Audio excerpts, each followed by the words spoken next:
జనరల్‌గా అమ్మాయిలు చాలా వీక్ అని అందరూ అంటుంటారు. బట్ ఎవ్రీ మంత్ 5-7 డేస్ మేమున్నంత స్ట్రాంగ్‌గా ఇంకెవరు ఉండలేరు. Hmm! Welcome to day 2 of my every month routine. So రోజులాగానే ఈరోజు కూడా నా బెర్రీ పైన నేను వర్క్ చేసే ప్లేస్‌కైతే వెళ్ళిపోయాను.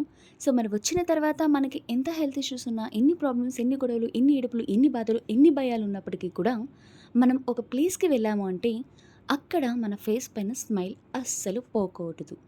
అండ్ మోరోవర్ మన బాధలు ఎవరికీ చెప్పకూడదు. లోకువైపోతాం. రైట్? సో, మొత్తానికి కొంచెం నీరసంగా అనిపించింది. మరి నీరసం పోవాలంటే పొట్టలోని ఏవో ఒకటి వేయాలి కదా! అందుకని కొన్ని ఇడ్లీలనైతే నా బొజ్జలో పడేసా. అవి వేసానో లేదో వెంటనే ఓపికొచ్చింది. ఇంకేమాత్రం లేట్ చేయకుండా తేజ ఒక వీడియో రికార్డ్ చేయవా ప్లీజ్ అని అడిగేటప్పటికి తను ఓకే చెప్పడంతోటి ఎఫెక్ట్‌తో ఒకటి, ఫిల్టర్ లేకుండా ఒకటైతే వీడియో రికార్డ్ చేసేసా. సో, మొత్తానికి నా వర్క్ ప్లేస్‌లోని పడుతూ, లేస్తూ, నీరసంగా, బాధగా, కోపంగా, ఆయాసంగా, నవ్వుతూ మొత్తానికి వర్క్ అయితే కంప్లీట్ చేసుకొని ఇంటికైతే వచ్చేసాను. ఇంకా డే 2 అయితే ఈ విధంగా గడిచింది. మరి వీడియో నచ్చితే సబ్స్క్రైబ్ చేసుకోండి.